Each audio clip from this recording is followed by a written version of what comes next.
നാമം ജപായനം പുണ്യം നിരുപമദീപാങ്കുരം പോലെ സ്വരശ്രുതിലയവരമതുലം ദീവാങ്കണം മോക്ഷസംഗീതസാരം നീളും വഴിത്താരയിൽ ജീവതാരം മന്ത്രാലാപം മായാവിൻ നിൻ പ്രസാദം.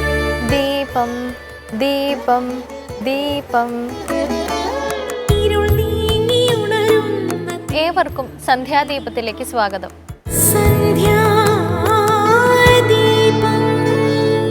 അനേകം വിശേഷതകളുള്ള ഒരു ദിനമാണിന്ന്.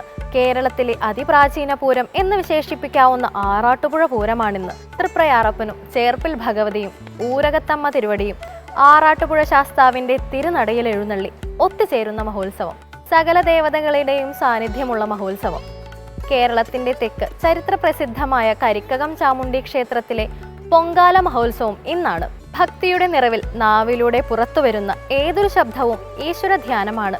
നിങ്ങൾ ഈശ്വരനെ സ്നേഹിക്കുന്നുവെങ്കിൽ, ഈശ്വരനിൽ മനസ്സർപ്പിച്ചിരുന്നുവെങ്കിൽ നിങ്ങളുടെ നാവിൽ വരുന്ന വാക്കുകളെല്ലാം ഈശ്വര നാമങ്ങൾ തന്നെ. കേൾക്കാം ഇന്നത്തെ സന്ധ്യാനാമം.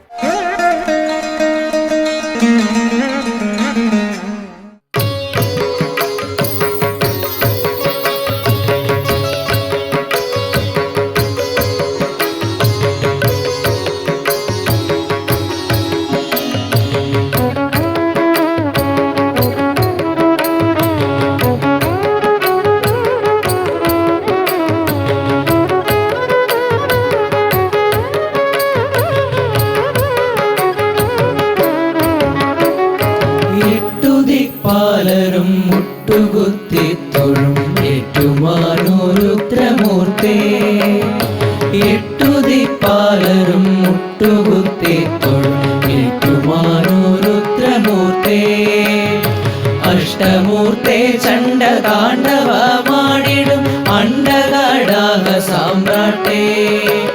നമസ്തേ നമസ്തേ നമസ്തേ നമസ്തേ നമസ്തേ നമസ്തേ.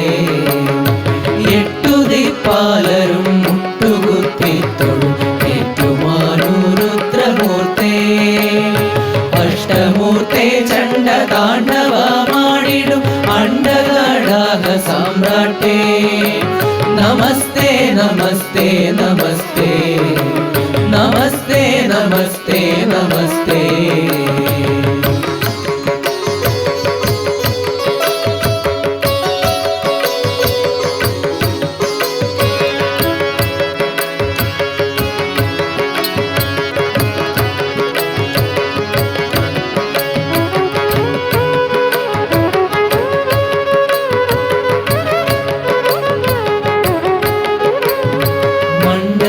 മണ്ഡലത്തോടെ നീ ആസ്ഥാന മണ്ഡപത്തിൽ വരും നേരം.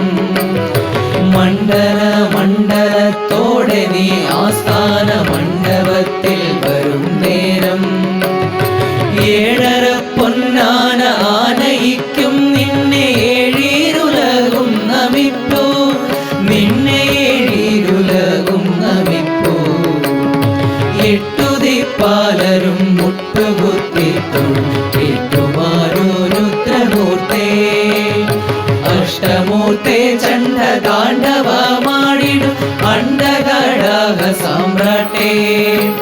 നമസ്തേ നമസ്തേ നമസ്തേ നമസ്തേ നമസ്തേ നമസ്തേ.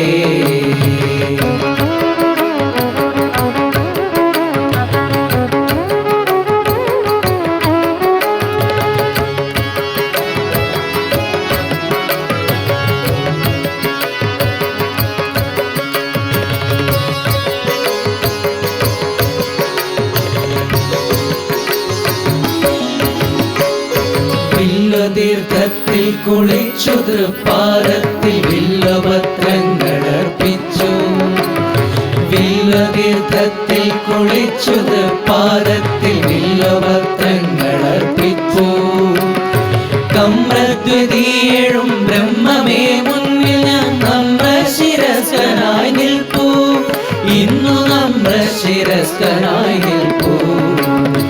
എട്ടുദിപ്പാലരും മുട്ടുകുത്തി തൊഴും ഏറ്റുമാനൂരുദ്രമൂർത്തേ. രുദ്രമൂർത്തേ അഷ്ടമൂർത്തേ ചണ്ഡതാണ്ഡവമാടിടും അണ്ഡകടാഹ സാമ്രാട്ടേ നമസ്തേ നമസ്തേ നമസ്തേ നമസ്തേ നമസ്തേ നമസ്തേ നമസ്തേ നമസ്തേ നമസ്തേ നമസ്തേ നമസ്തേ നമസ്തേ.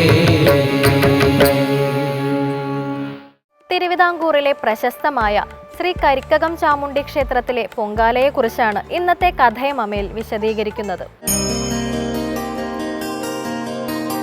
എല്ലാവർക്കും നമസ്കാരം. കഥയമമ്മയുടെ ഇന്നത്തെ അധ്യായത്തിലേക്ക് എല്ലാവർക്കും ഹാർദമായ സ്വാഗതം. ഇന്ന് മീനമാസത്തിലെ മകം നക്ഷത്രമാണ്. തിരുവനന്തപുരം ജില്ലയിലുള്ള പാർവതി പുത്തനാറിൻ്റെ തീരത്ത് സ്ഥിതി ചെയ്യുന്ന കേരളത്തിലെ മുഴുവൻ ദേവീ ഭക്തരും ഏറ്റവും അധികം ഭക്തിയോടുകൂടിയും ബഹുമാനത്തോടുകൂടിയും അമ്മയോടുള്ള സ്നേഹത്തോടു കൂടിയും ഭജിക്കുന്ന സാക്ഷാൽ കരിക്കകം ചാമുണ്ടേശ്വരി ക്ഷേത്രത്തിലെ പൊങ്കാല ദിവസമാണ് ഇന്നേ ദിവസം. ഒരാഴ്ചക്കാലമായിട്ട് നീണ്ടു നിന്നിരുന്ന അമ്മയുടെ തിരു ഉത്സവ ചടങ്ങുകൾ ഇന്നേ ദിവസം സമാപിക്കുകയാണ്. ഇന്ന് ഈ ശ്രീകോവിൽ അമ്മ വിരാജിക്കുന്നത് തൻ്റെ മക്കളുടെ കൈകൾ കൊണ്ട് വെച്ച് വിളമ്പി കിട്ടിയ ആ പായസം ഭുജിച്ചുകൊണ്ട് എല്ലാ തരത്തിലുള്ള ഐശ്വര്യങ്ങളും വരങ്ങളും അവർക്ക് പ്രദാനം ചെയ്തുകൊണ്ട് ഏറ്റവും അധികം കാരുണ്യത്തോടു കൂടി തൻ്റെ മക്കളെ നോക്കുന്ന ഭാവത്തിലുള്ള ആ സാക്ഷാൽ കരിക്കകം ചാമുണ്ടേശ്വരി ഭഗവതിയെ സാഷ്ടാംഗം നമസ്കരിച്ചുകൊണ്ട് ഇന്നത്തെ അധ്യായത്തിലേക്ക് നമുക്ക് കടന്നു ചെല്ലാം. എന്താണ് കരിക്കകം ക്ഷേത്രത്തിൻ്റെ ഐതിഹ്യം, അതുപോലെ തന്നെ പൊങ്കാലയുടെ മഹാത്മ്യം എന്താണ് എന്നാണ് ഈ ഒരു അധ്യായത്തിൽ നമ്മൾ പരിശോധിക്കാൻ പോകുന്നത്. കരിക്കകം ക്ഷേത്രത്തിലെ പ്രതിഷ്ഠ പേര് സൂചിപ്പിക്കുന്നത് പോലെ തന്നെ ചാമുണ്ടയാണ്. സാക്ഷാൽ ചാമുണ്ടേശ്വരിയാണ് അവിടുത്തെ പ്രധാനപ്പെട്ട മൂർത്തി. അമ്മയെ 3 ഭാവത്തിലാണ് ക്ഷേത്രത്തിൽ പൂജിക്കുന്നത്. 1 ചാമുണ്ടേശ്വരി ഭാവത്തിൽ, 2 രക്തചാമുണ്ഡി ഭാവത്തിൽ, 3 ബാലചാമുണ്ഡി ഭാവത്തിൽ. ശത്രുദോഷങ്ങൾ ഉൾപ്പെടെയുള്ള ബാധാദുരിതങ്ങൾ മാറാനായിട്ട് രക്തചാമുണ്ടിയെയും, ബാലാരിഷ്ടതകൾ, കുട്ടികൾക്കുണ്ടാവുന്ന അസുഖങ്ങൾ, കുട്ടികൾക്കുണ്ടാവുന്ന മനോവേദനകൾ, ഇതൊക്കെ മാറാനായിട്ട് ബാലചാമുണ്ടിയെയും, സർവാഭിഷ്ടങ്ങൾ തരാനായിട്ട് സാക്ഷാൽ കരിക്കകത്തമ്മയെയും ഭജിക്കാനാണ് മഹാത്മാക്കൾ നിർദ്ദേശിച്ചിട്ടുള്ളത്. ആ അമ്മയുടെ സാന്നിധ്യം എങ്ങനെയാണ് ആ ക്ഷേത്രത്തിൽ ഉണ്ടായത് എന്നുകൂടി നമുക്ക് പരിശോധിക്കാം. അമ്മ ആദ്യം വനശൈലങ്ങളിൽ താമസിച്ചിരുന്നൊരു ചൈതന്യമാണ് എന്നാണ് സങ്കല്പം. ഏതാണ്ട് 600 വർഷങ്ങൾക്ക് മുമ്പാണ് ദേവി കരിക്കകത്തേക്ക് വരുന്നത് അത്രേ. ഒരു സിദ്ധന്റെ ഉപാസനാമൂർത്തിയായിരുന്ന ആ ഭഗവതി കരിക്കകത്ത് അന്ന് താമസിച്ചിരുന്ന മടത്തുവീട് തറവാട് എന്ന് വിളിക്കപ്പെടുന്ന വലിയൊരു തറവാട്ടിലെ കാരണവർക്ക് ഉപാസിക്കാനായി മന്ത്രമൂർത്തിയോടും യോഗീശ്വരനോടുമൊപ്പം തറവാട്ടിലേക്ക് എഴുന്നള്ളി എന്നാണ് പറയുന്നത്. അങ്ങനെ തറവാട്ടിലേക്ക് എഴുന്നള്ളി ആ ഭഗവതിയെ ഒരു പച്ചപ്പന്തൽ കെട്ടി അവിടെ കുടിയിരുത്തി കാരണവർ എന്നും പറയുന്നു. ആ കുടിയിരുത്തിയ സമയത്ത് ഇതാ നമ്മുടെ നാട്ടിലേക്ക് ജഗദംബിക എഴുന്നള്ളിയിരിക്കുന്നു, നമ്മളെല്ലാവരും നമ്മളാലാവുന്ന വിധത്തിൽ എന്തെങ്കിലും ഒരു നേദ്യം ആ അമ്മയ്ക്ക് സമർപ്പിക്കണം എന്നുള്ള ഉദ്ദേശത്തോടു കൂടി ആ പ്രദേശവാസികൾ എല്ലാവരും തന്നെ ഒത്തൊരുമിച്ച് വന്നുകൊണ്ട് മൺകലങ്ങളിൽ പായസം ഉണ്ടാക്കി ഭഗവതിക്ക് നേദിച്ചിട്ടുണ്ട് പ്രതിഷ്ഠാ സമയത്ത് എന്നാണ് സങ്കല്പം. ക്ഷേത്രത്തിൽ നടന്നിട്ടുള്ള നിരവധിയായിട്ടുള്ള ദേവപ്രശ്നങ്ങളിൽ ഇത് കൃത്യമായിട്ട് മനസ്സിലാക്കാൻ സാധിച്ചിട്ടുണ്ട്. അതുകൊണ്ട് തന്നെ തൻ്റെ പ്രതിഷ്ഠാവേളയിൽ തൻ്റെ മക്കളെല്ലാവരും ഒരുമിച്ച് തനിക്ക് വിളമ്പി തന്നതുപോലെ വർഷാവർഷം ഈ നാള്, പ്രത്യേകിച്ച് മീനമാസത്തിൽ മകം നാളിൽ എനിക്ക് ഈ പായസം എനിക്ക് നേദിക്കണം എന്ന അമ്മയുടെ താല്പര്യം ദേവപ്രശ്നത്തിൽ കാണുകയും അത് വലിയ ആഘോഷമായിട്ട് എങ്ങനെയാണോ ആറ്റുകാലമ്മയുടെ പൊങ്കാല നമ്മൾ ആചരിക്കുന്നത് അതുപോലെ തന്നെ വളരെയധികം പ്രൗഢിയോടുകൂടി ഇന്ന് കരിക്കകം പൊങ്കാല എന്ന പേരിൽ അനുഷ്ഠിക്കുന്നു. ആ പൊങ്കാല അർപ്പിക്കുന്ന സമയത്ത് തൻ്റെ സ്വന്തം പെറ്റമ്മയ്ക്ക്, ഈ ലോകത്തിൻ്റെ മുഴുവൻ മാതാവാണെങ്കിലും ഓരോ ഭക്തയ്ക്കും ആ അമ്മ എന്ന് പറയുന്നത് സ്വന്തം അമ്മയ്ക്ക് തുല്യമാണ്. തൻ്റെ അമ്മയ്ക്ക് തൻ്റെ കൈകൊണ്ടുണ്ടാക്കിയ ഒരു പായസം കൊടുക്കാനുള്ള ഭാഗ്യമാണ് ഓരോ ഭക്തയ്ക്കും അല്ലെങ്കിൽ ഓരോ മക്കൾക്കും ഇന്നേ ദിവസം കൈവരുന്നത്. ഭഗവതിയെ സംബന്ധിച്ചിട്ടും ഒരമ്മയ്ക്ക് ഏറ്റവും കൂടുതൽ സന്തോഷം എപ്പോഴാണ് ഉണ്ടാവുക? എത്രയൊക്കെ സമ്പത്തുണ്ടെന്ന് പറഞ്ഞാലും എത്രയൊക്കെ ഐശ്വര്യം ഉണ്ടെന്ന് പറഞ്ഞാലും മക്കളോടൊപ്പം ഇരിക്കുന്നതാണ് അമ്മമാർക്ക് സന്തോഷം.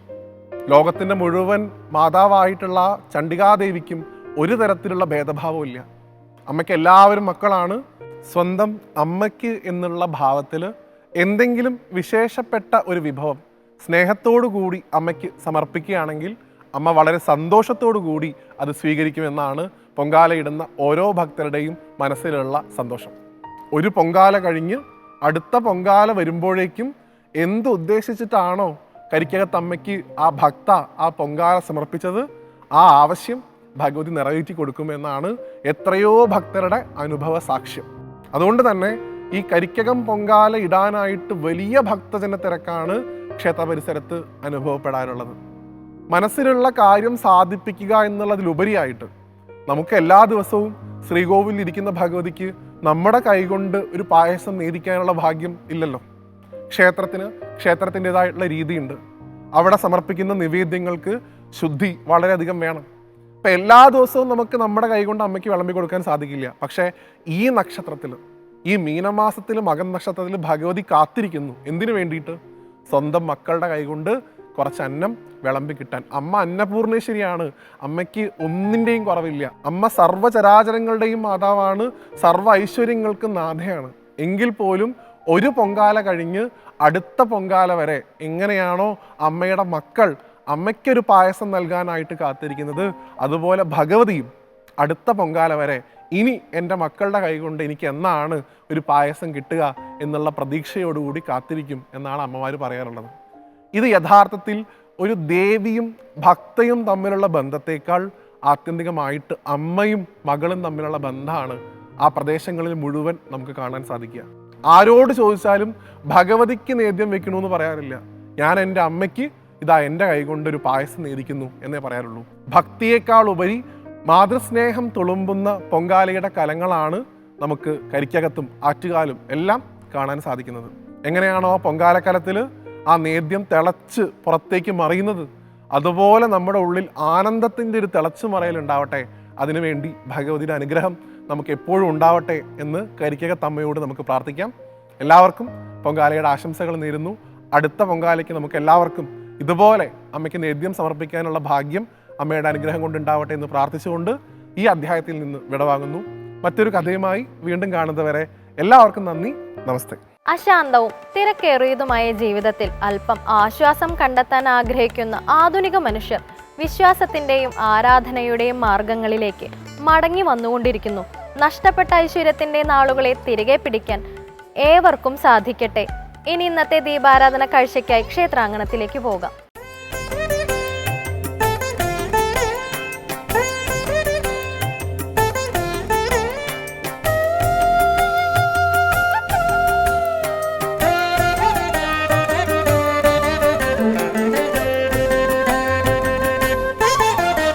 നമോ ഭൂതനാഥം നമോ ഇളംകുളം ശ്രീ മഹാദേവ ക്ഷേത്രം തിരുവനന്തപുരം നഗരത്തിൽ ഉൾപ്പെടുന്ന ശ്രീകാര്യം എന്ന പ്രദേശം അതിമനോഹരമായി പ്രകൃതി ഒരുക്കിയ പശ്ചാത്തലത്തിൽ ഒരു സഹസ്രാബ്ദത്തിനും അപ്പുറം പഴമയുള്ള ഒരു മഹാശിവക്ഷേത്രമാണ്. ഇതാണ് ശ്രീ ഇളംകുളം മഹാദേവ ക്ഷേത്രം.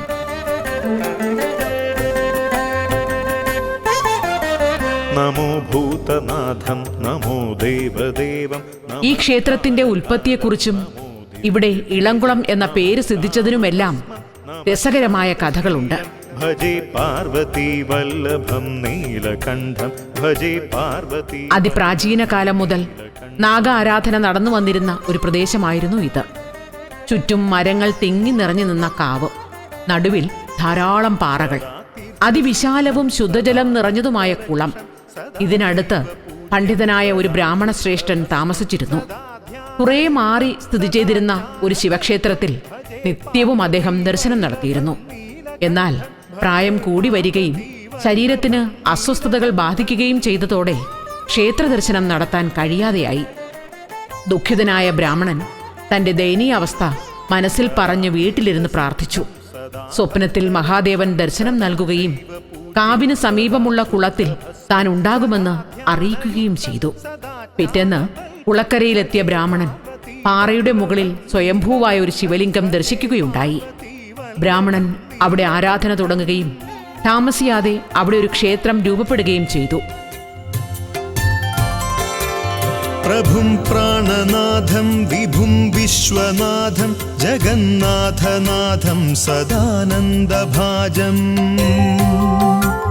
भवद्भव्यभूतेश्वरं भूतनाथं शिवं शङ्करं शम्भुमीशानमीढे. ആയി രാജവംശത്തിന്റെ കാലത്താണ് ഇവിടെ ഒരു ക്ഷേത്രം നിലവിൽ വന്നത് എന്നാണ് വിശ്വാസം.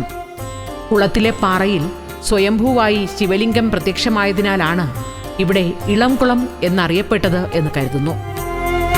ब्रह्ममुरारिसुरार्चितलिङ्गं निर्मलभाषितशोभितलिङ्गं जन्मजदुःखविनाशकलिङ्गं तल्प्रणमामि सदाशिव. കാലക്രമത്തിൽ നടന്ന പ്രശ്നവിധികളിൽ ഇവിടെ ശക്തമായ വൈഷ്ണവ സാന്നിധ്യം കണ്ടെത്തുകയും തുടരന്വേഷണത്തിൽ അത് ഗോശാല കൃഷ്ണനാണ് എന്ന് തിരിച്ചറിയുകയും ചെയ്തു.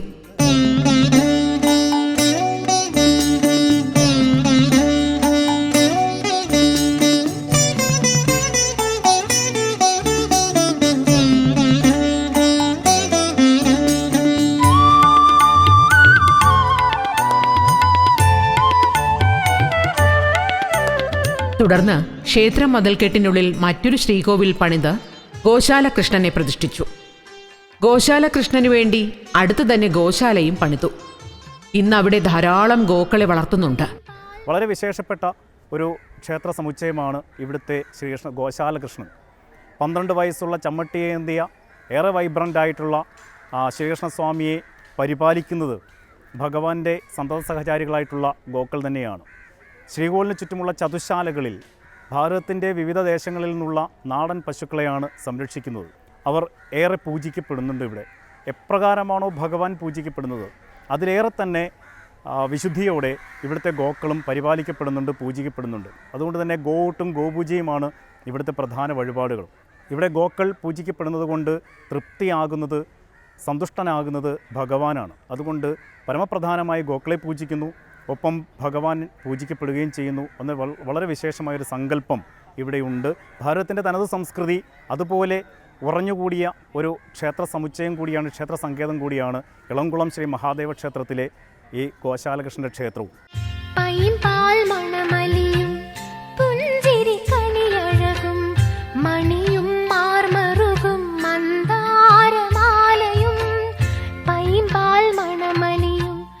നാലുകെട്ട് രീതിയിലാണ് ഗോശാല. അതിന്റെ നടുത്തളത്തിൽ പടിഞ്ഞാറ് ദർശനമായാണ് ഗോശാല കൃഷ്ണൻ കുടികൊള്ളുന്നത്.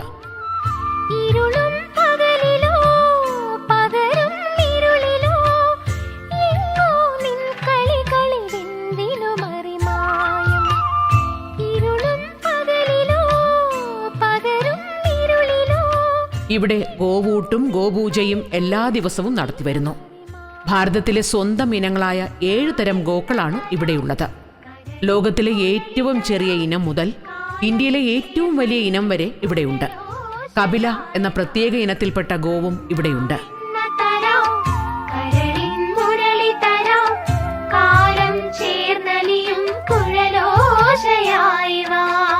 കൃഷ്ണന് ചുറ്റുമുള്ള ചതുശാലകളിൽ ഇവ സന്തോഷത്തോടെ കഴിയുന്നു.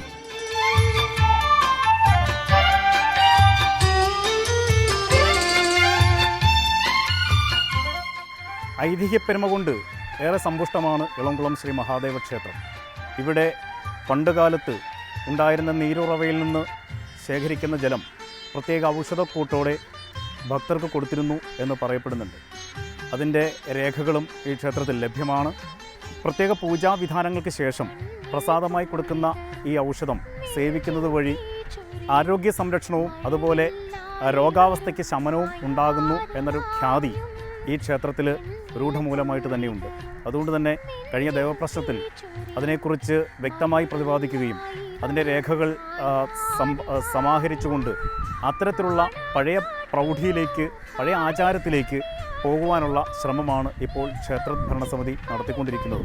ഇത് പുതുതായിട്ടുണ്ടാക്കിക്കൊണ്ടുവരുന്നതല്ല.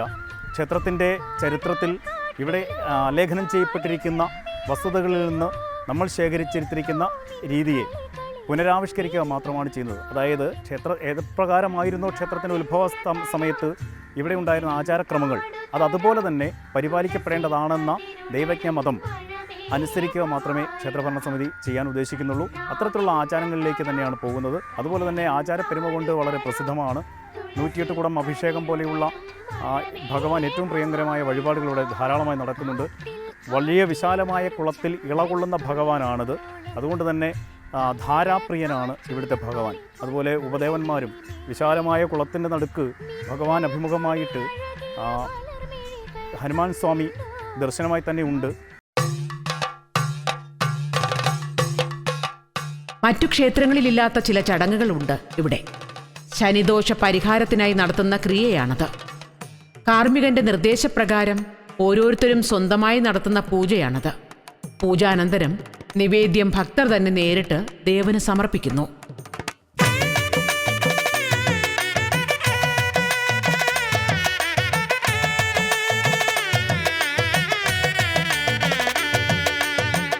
തൃക്കപാലേശ്വരത്തും ശ്രീകണ്ഠേശ്വരത്തും തൃപ്പരപ്പിലും വാഴും പൊരുളെ എന്നും ഭഗവതി, ഭദ്ര, ദുർഗ എന്നിങ്ങനെ ഒറ്റ ശ്രീകോവിലിനുള്ളിൽ 3 അറകളിലായി 3 ദേവിമാർ കുടികൊള്ളുന്ന ആരാധനാ സ്ഥലമാണ് ഇവിടത്തെ മറ്റൊരു പ്രത്യേകത.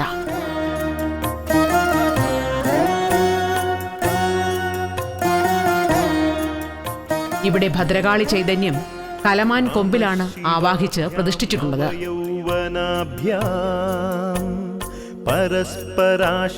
മഹാദേവന് അഭിമുഖമായി പ്രതിഷ്ഠിച്ച ഹനുമാൻ ക്ഷേത്രമാണ് ഇവിടുത്തെ മറ്റൊരു പ്രത്യേകത. കൃഷ്ണശിലയും തടിയും കൊണ്ട് 5 വർഷമെടുത്ത് പണിഞ്ഞതും ചെമ്പ് മേൽക്കൂര ഉള്ളതുമായ ഈ ക്ഷേത്രം പ്രൗഢമനോഹരമാണ്. കുംഭമാസത്തിലെ തിരുവാതിരയ്ക്ക് ആറാട്ട് വരും മട്ടിൽ 8 ദിവസം നീണ്ടു നിൽക്കുന്ന ഉത്സവമാണ് ഇവിടെയുള്ളത്.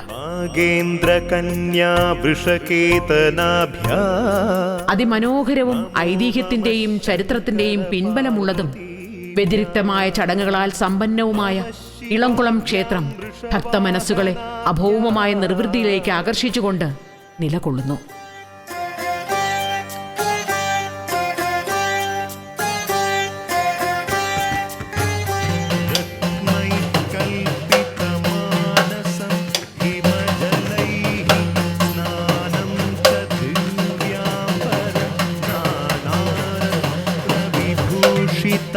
മൃഗമദാമോദാങ്കിതം ചന്ദനം ജാതി ചമ്പകവില്വപത്രരചിതം പുഷ്പം ച ധൂപം തഥാ ദീപം ദേവദയാനിധേ പശുപതേ ഹൃത്കൽപിതം ഗൃഹ്യതാ രത്നൈഃ കൽപിതമാനസം ഹിമജലൈഃ സ്നാനം ച ദിവ്യാംബരം നാനാരത്നവിഭൂഷിതം മൃഗമദാമോദാങ്കിതം ചന്ദനം ജാതി ചമ്പകവില്വപത്രരചിതം പുഷ്പം ച ധൂപം തഥാ ദീപം ദേവദയാനിധേ പശുപതേ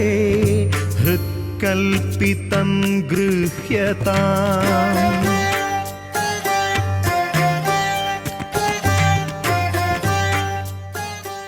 ശിവം ശിവകരം ശാന്തം ശിവാത്മാനം ശിവോത്തമം ശിവമാർഗപ്രണേതാരം പ്രണതോസ്മി സദാശിവം. ഏവരെയും മഹാദേവൻ അനുഗ്രഹിക്കട്ടെ എന്ന പ്രാർത്ഥനയോടെ ഇന്നത്തെ സന്ധ്യാദീപം ഇവിടെ അവസാനിക്കുന്നു. ഏവർക്കും നന്ദി.